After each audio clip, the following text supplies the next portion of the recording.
Joining us now to react, Roger Stone, a former political advisor for Mr. Trump and for President Richard Nixon, and Guy Benson, a Fox News contributor. Gentlemen, welcome to you both. Hey. Good to be here. Roger, I'll start with you because there has been positive reaction. A lot of people say there are a lot of great things in here, but their concern is that maybe Mr. Trump doesn't stick to this plan. Maybe he vacillates. Maybe he changes position should he become president. What say you?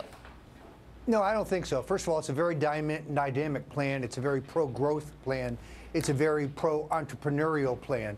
The most important part of this plan is our current corporate tax rate is 35. China is 25. Under a President Trump, it would be 15. You want to bring jobs back from China? That's the single best way to do it. It's the most dynamic and important part of the plan, and I think it fulfills his commitment in terms of China. The other thing I like about it, of course, is that it does go after those on welfare, on Wall Street, who are not paying their fair share. No one can say that this is pro-Wall Street. It's pro-Main Street. I really am glad to see Trump roll this out, and I think this is the issue that he will use to drive to the nomination.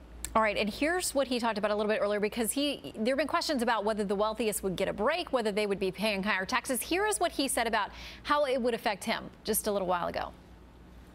Will you pay more money? Will it be millions and millions, hundreds of millions? How much more will you pay? I will probably end up paying more money. But at the same time, I think the economy will do better, so I'll make it up that way. But I will probably end up paying more money. I believe in the end I might do better because I really believe the economy is going to go boom, beautiful.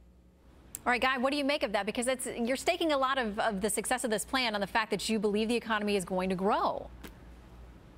Yeah, well, I'm not sure I'm a big fan of the demagoguing of the rich that he is still doing, because that's the type of rhetoric we've grown accustomed to from President Obama and Elizabeth Warren and Paul Krugman and others. But I've been a pretty unremitting critic of Donald Trump for a while now, and I think often he deserves those criticisms. But look, I also call him the way I see him, and there is a lot to like in this plan from Donald Trump and his tax plan. I think it will inspire economic growth. And so the question is he a trustworthy and credible conservative partner when it comes to a conservative governing project moving forward? That's the sale that he has yet to make with a lot of people on the right. Roger, he has said as part of his plan that it does not add to our debt and deficit, which are already too large. I think everybody can agree on the latter half of that statement. But the New York Times, looking at it, says actually, in their estimation, it would grow budget deficits by trillions over a decade. Yeah, they're wrong. First of all, Trump doesn't put all of his eggs in the tax reduction basket. It's very pro-growth, but Trump is the only one who would have the freedom from special interests to really cut spending.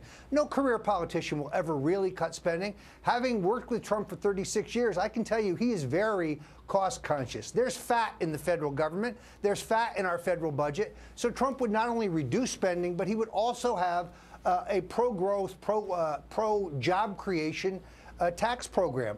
This is his strength. He's a businessman. He's a job creator. He's paid more taxes than all these other presidential candidates combined. I really think this is the spark that his campaign needs now to go forward. Just as he laid out a path on immigration, he's now laying out a path for economic growth and job creation. All right, guys, super quick. He says some folks are going to lose deductions and loopholes. You know, when you tell them which ones it's going to be and it's theirs, that doesn't always sit well. Well, look, he's a bit of a Donnie-come-lately to fiscal conservatism, so I think we have to wait and see how he would pay for some of these things. And when we talk about balancing budgets, I'm not sure how we accomplish that with his tax plan and then what we heard from Carl earlier, that health care plan, which is Obamacare on steroids, a bigger, more expensive universal plan paid for by the government, he said on 60 Minutes last night. I don't know how you reconcile these two initiatives that he's rolled out in the last 24 hours. All right, a lot of love on the right. The answer is really simple. Growth. We got to leave it there. Unfortunately, we're out of time, but a lot of love on the right for this tax plan, and we'll keep digging into it. Roger and Guy, great to see you both.